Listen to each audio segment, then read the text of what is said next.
Good morning, students. I am Renu. I am your science teacher. Today's topic is about metal. What are metals?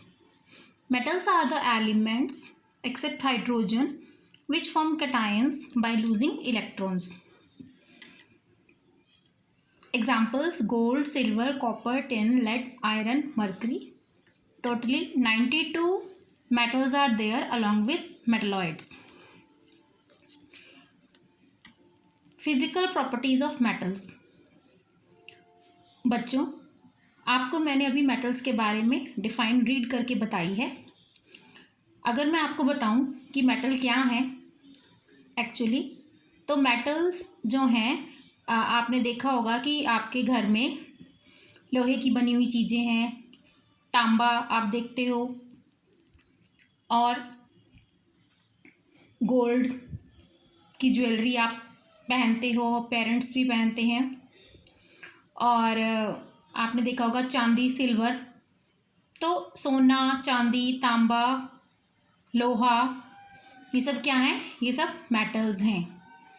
तो metals क्या हैं? ये सब एक ऐसे ये सब एलिमेंट्स होते हैं जो कि पॉजिटिव आयन फॉर्म करते हैं इलेक्ट्रॉन्स को शेयर करके।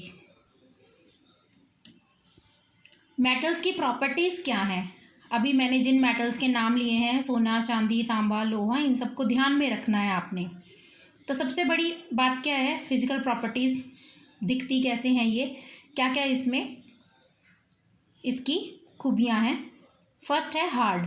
जितनी भी मेटल्स के मैंने आपको एग्जांपल दिए हैं, ये क्या होती हैं? हार्ड होती हैं। आमतौर पर ये हार्ड होती हैं। अगर आप लोहे को ले लो, लोहे की बनी हुई कोई भी चीज़ है, तो आप उसको अपने हैंड से प्रेस करोगे तो वो इजीली प्रेस नहीं होगी। तो जनरली मतलब आमतौर पर हार्ड होती हैं। मेलेबल का मतलब है कि मेटल्स को आप बीट करके, हैमर से बीट करके पतली पतली उसकी शीट्स बना सकते हो। आपने देखा होगा एल्युमिनियम की चादरें बनी हुई होती हैं। मतलब कुछ घर होते हैं जिनमें लेंटर नहीं डला होता, तो एल्युमिनियम की चादरें उन पर बिछा रखी होती हैं।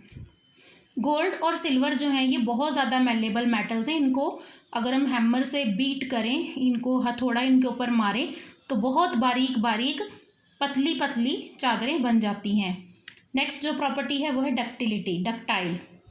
मेटल की वो एबिलिटी जिनसे उनको पतली तारों में बदला जा सकता है, ड्रॉन इनटू थिन वायर्स। और आपको एक और बात मैं बताऊं कि अगर 1 ग्राम गोल्ड है, तो 1 ग्राम गोल्ड से हम कम से कम 2 किलोमीटर लंबी एक तार बना सकते हैं। हमारे यहाँ से स्कूल से छप्पर तक का रास्ता 3 किलोमीटर तक का है, तो 2 किलोमीटर लंबी तार 1 ग्राम सोने से बन सकती है। हीट।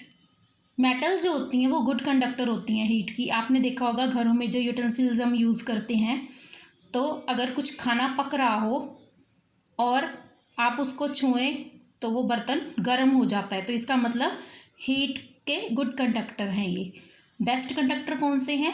सिल्वर और कॉपर। इनका मेल्टिंग पॉइंट बहुत ज़्यादा होता है। इलेक्ट्रिसिटी। अब मेटल्स जो होती हैं वो गुड कंडक्टर होती हैं किसका? इलेक्ट्रिसिटी का। इलेक्ट्रिसिटी मतलब कि बिजली। आपने देखा होगा तांबे की तारें सिल्वर में भी होती है, पर सिल्वर बहुत ज़्यादा कॉस्टली है, इसलिए हम कॉपर को यूज़ करते हैं इलेक्ट्रिसिटी को कंडक्ट करने के लिए। हाई बॉइलिंग पॉइंट होता है इनका। सोनोरस। कोई भी मेटल है, अगर उसको हार्ड सरफेस के साथ, मतलब कि नीचे गिरा दो या दीवार के साथ उसको टकराओ, तो आवाज़ आती है उसमें से। स्कूल की जो बेल होती है, पहले बेल हुआ करती थी, उस पर लोहे से हम हिट करते थे। लोहा भी मेटल है अगेन, तो आवाज़ तेज़ आती है। मंदिरों में जो घंटियाँ होती हैं, ब्रास की बनी हुई होती हैं, पीतल की बनी हुई होती हैं, तो वो भी मेटल की बनी हुई हैं, तो उनमें से भी आवाज़ बहुत तेज़ आती है, तो इसलिए मेटल्स जो होती हैं वो सोनोरस होती हैं। Tensile strength. मेटल्स बहुत ज़्यादा स्ट्रॉन्ग होती हैं। मेटल गिरने पर टूटती नहीं है। They can bear a lot of stress. उनके ऊपर बहुत ज़्यादा वज़न भी डालकर रखा जा सकता है।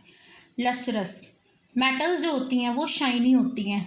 गोल्ड को ही ले लो आप, सिल्वर को ही ले लो, जब बिल्कुल नया आप खरीदते हो कितनी शाइनी होती है। और स्टेनलेस स्टील जो है ये एलॉय है, मतलब कि ये लोहे का है एक्चुअली, पर इसमें और भी मेटल मिक्स की हुई हैं और इसको एलॉय है ये आयरन का, वो भी कितना शाइनी होता है। और मेटल्स को हम पॉलिश भी कर सकते हैं। तो ये तो थी हमारी मेटल्स की फिज़िकल प्रॉपर्टीज़।